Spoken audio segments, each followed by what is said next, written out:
अस्सलाम वालेकुम।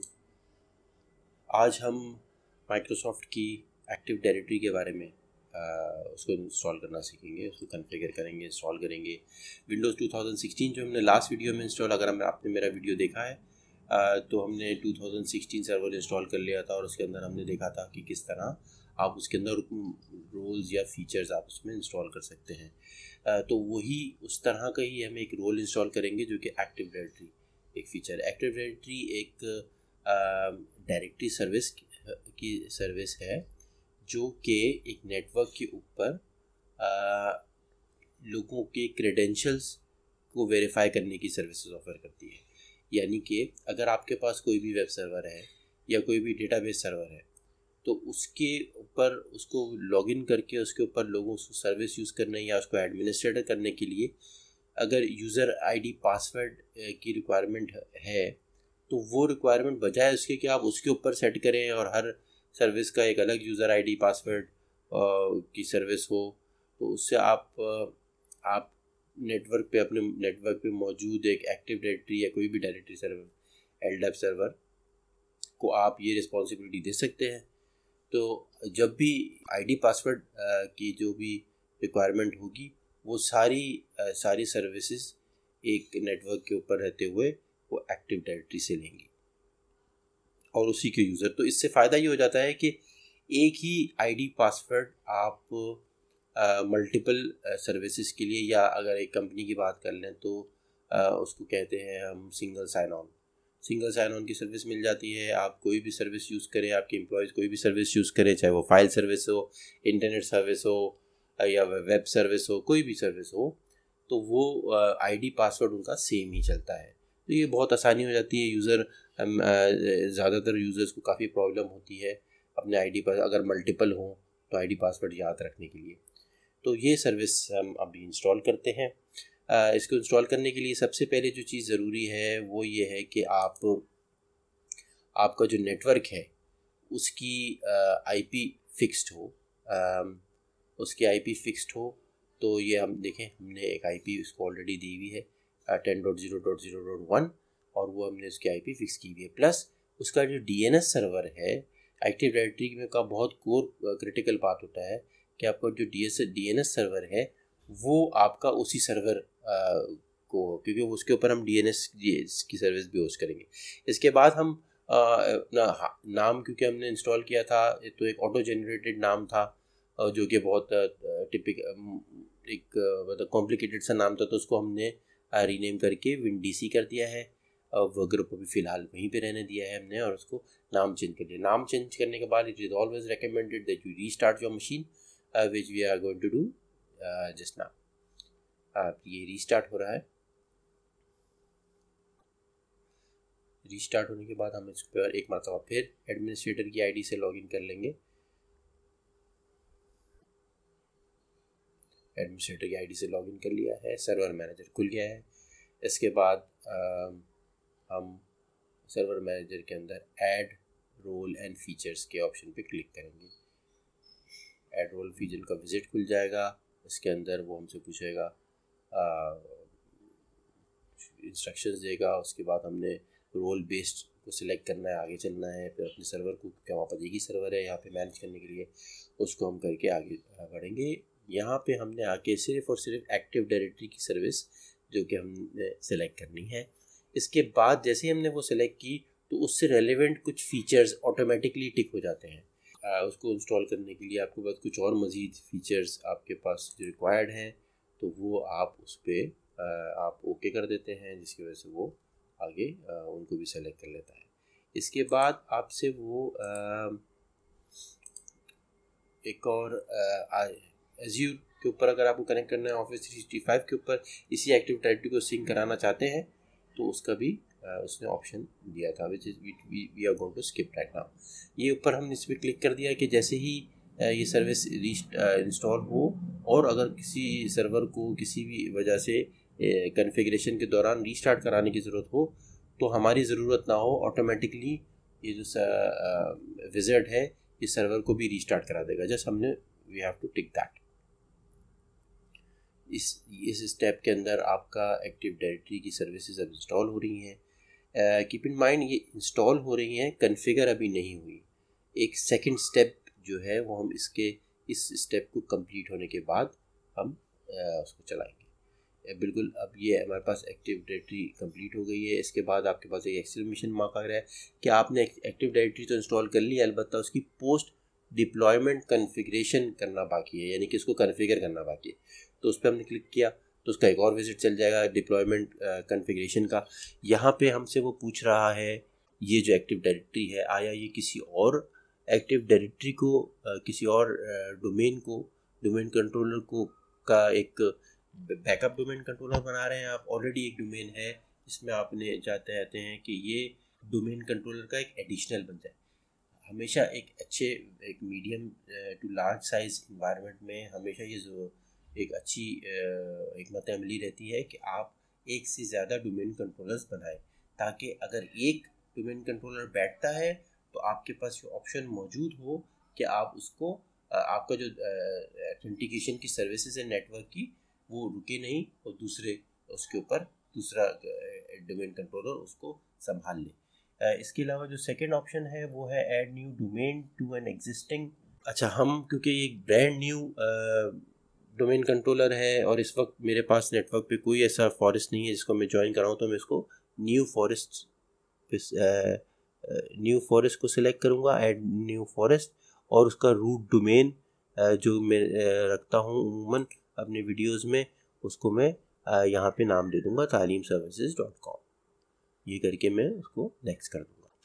अब यहाँ पे आपसे जो वो आपको बता रहा है इस स्क्रीन में, वो फंक्शनैलिटी लेवल है, डोमेन फॉरेस्ट फंक्शनैलिटी लेवल और डोमेन फंक्शनैलिटी लेवल। देखिए, माइक्रोसॉफ्ट की जो एक्टिव डायरेक्टरी है ये विंडोज़ 2000 के ज़माने से आ रही है। विंडोज़ 2000 से माइक्रोसॉफ्ट ने इंट्रोड्यूस की थी, 2003 आया, 2003 के बाद 2008 आया, फिर उसके बाद 2012 आया, 2012 R2 आया, फिर उसके बाद 16 आया और ऑनवर्ड्स। तो अब अगर एक कंपनी के नेटवर्क की बात कर लें तो हो सकता है वहाँ पे कुछ पुराने डोमेन कंट्रोलर्स भी चल रहे हों और ये आप 2016 का एक डोमेन कंट्रोलर लेकर आ रहे हो। तो अगर उसमें आप देखेंगे तो आपको अब जैसे पुराने, क्योंकि जितने नए सर्वर वर्जन या नए एक्टिव डायरेक्टरी के वर्जन आते हैं तो उसमें माइक्रोसॉफ्ट फंक्शनैलिटी बढ़ाता रहता है एक्टिव डायरेक्टरी की। अलबत्ता जो पुराने डोमेन कंट्रोलर्स होते हैं उनके अंदर डेफिनेटली वो चीज़ तो फेमिलियर होती नहीं है। अब कंपनीज़ के लिए इतना आसान नहीं होता एक्टिव डायरेक्टरी को एकदम से गायब करते हैं बाकी सबको, तो कभी कभी ऐसा होता है कि आप हटा नहीं सकते, पुराने वाले डोमेन कंट्रोलर आपको रखना ज़रूरी होता है। तो उस लेवल में ये आपसे पूछ रहा है कि आपके फॉरेस्ट के अंदर अगर आपके पास कोई पुराने हैं तो आप उसको ड्रॉप डाउन करके पुराना लेवल पे रखें, तो उसमें होगा कुछ नहीं, उसके साथ ये अलाइन हो जाएगा आपका 2016 का domain controller.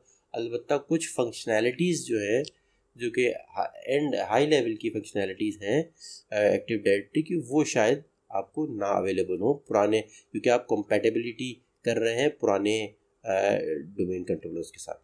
Same goes for domain functionality level. अगर आपके डोमेन के अंदर पुराने हैं कुछ डोमेन कंट्रोलर एग्जिस्ट करते हैं तो आपको उसको ड्रॉप डाउन करके पुराना आपको फंक्शनैलिटी लेवल करना पड़ेगा। इसके अलावा जी DNS सर्वर, वो कह रहा है कि क्या अगर आपके पास ये, जैसे हमारे पास इस वक्त एक ब्रांड न्यू हम फॉरेस्ट और डोमेन कंट्रोलर बना रहे हैं और हमारे पास इस वक्त कोई एग्जिस्टिंग DNS सर्वर नहीं है, ये नेटवर्क पे पहला ही DNS सर्वर होगा, तो इसलिए हम इसको टिक कर देते हैं ताकि इसी सर्वर के ऊपर DNS भी कन्फिगर कर ले। DNS is a very critical part of active directory. Active directory DNS के बगैर नहीं चलती, क्योंकि ये पूरा बेस्ड ही DNS के ऊपर हो रहा होता है, नेम स्पेस के ऊपर, तो ये होना बहुत ज़रूरी है। अगर आपके पास ऑलरेडी है एक्टिव डायरेक्टरी इनेबल्ड DNS तो फिर आपको यहाँ पे टिक मारने की ज़रूरत नहीं है, आप इसको आगे जाने दीजिए। इसके अलावा जैसे डोमेन कंट्रोलर्स हैं, इसी तरह ग्लोबल कैटलॉग सर्वर भी है। कैटलॉग सर्वर, तो उसका एक ब्रीफ दे देता हूँ आपको। ग्लोबल कैटलॉग सर्वर जो है वो बेसिकली टाइप ऑफ ऑब्जेक्ट्स की, जितने भी एक्टिव डायरेक्टरी के अंदर मल्टीपल ऑब्जेक्ट्स होते हैं, OUs होते हैं, साइट्स होती हैं, इस तरह यूज़र अकाउंट्स होते हैं, ग्रुप्स होते हैं, डिस्ट्रीब्यूशन लिस्ट होती हैं, बहुत सारी चीज़ें हैं। तो उनकी इंफॉर्मेशन जहाँ पे स्टोर होती है उस जगह को कहते हैं ग्लोबल कैटलॉग सर्विस। ये होना ज़रूरी है अगर ये नहीं होगा कोई ग्लोबल कैटलॉग सर्वर तो एक्टिव डायरेक्टरी सही से फंक्शन नहीं करेगी।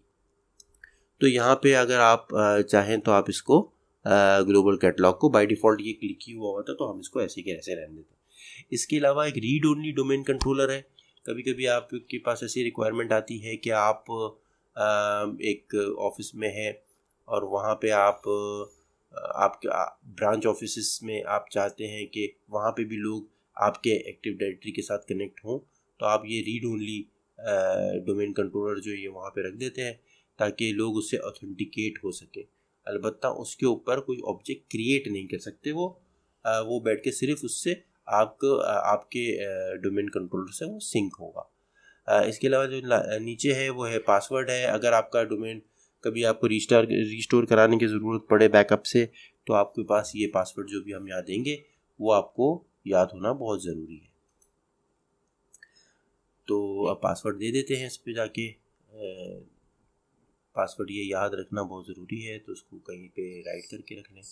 अगर ऑफिस में है तो किसी सिक्योर जगह पे इसको एक एनवेलप में राइट करके रखना और फिर उसके उस सिक्योर जगह का एक्सेस लोगों को देना, जो ऑथराइज लोग हैं उनको देना एक नॉर्मल SOP का पार्ट होता है। नेक्स्ट स्क्रीन पे हमारे पास आया डेलीगेशन बनाया, हमें बोला डेलीगेशन नहीं बनाना है अभी उसको। अगर आपको DNS में कुछ एडवांस कॉन्फ़िगरेशंस करना चाह रहे हैं तो आप डेलीगेशन बना लें। इसके बाद net BIOS domain name, I don't know ये अभी तक क्यों माइक्रोसॉफ्ट रखता है। ये विंडोज़ बहुत पुराने विंडोज़ के साथ जो कि नेट बायोस के ऊपर होते थे उस वक्त TC पे भी इतना नहीं आया था, तो माइक्रोसॉफ्ट इसकी कंपैटिबिलिटी देता है, जो हमने भी इसको नेक्स्ट कर दिया है अभी भी TC पे अभी ओवर नेट बायोस भी। इसके बाद उसके कुछ पाथ्स बताए हैं कि पाथ्स कहाँ पे वो फाइल स्टोर करें, चाहे तो हम चेंज कर लें। बाय डिफ़ॉल्ट हम जहाँ पे विंडोज़ है वहीं पे उनको इंस्टॉल कर लेते हैं। अब ये विज़िट चल पड़ा है, इसने पहले प्री रिक्वेस्ट चेक किया, वो जो भी कुछ वार्निंग्स दी हैं ये इग्नोर कर सकते हैं आप।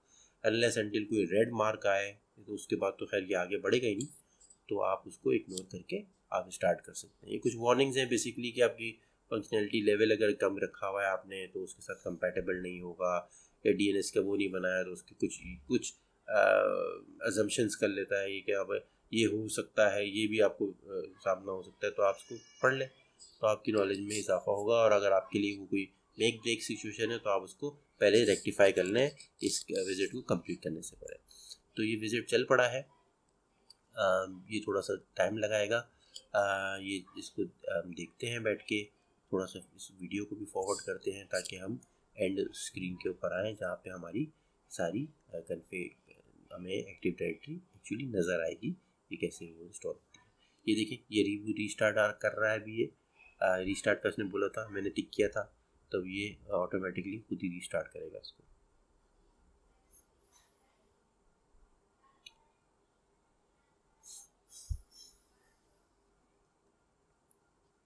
लीजिए एक्टिव डायरेक्टरी का सेटअप कंप्लीट हो गया है। अब देखें बाय डिफ़ॉल्ट जो आपका एडमिनिस्ट्रेटर का ID और पासवर्ड था वही अब डोमेन एडमिन बन गया है, it is no longer local PC administrator. तो अब ये बन गया है वही तकरीबन आपको इसके अंदर लोकल अकाउंट जितने भी थे अब आप इस सिस्टम पे एक्टिव डोमेन कंट्रोल पे लोकली लॉगिन नहीं कर सकते। अब ये पूरा जो सर्वर है ये एक्टिव डायरेक्टरी की प्रॉपर्टी बन चुका है।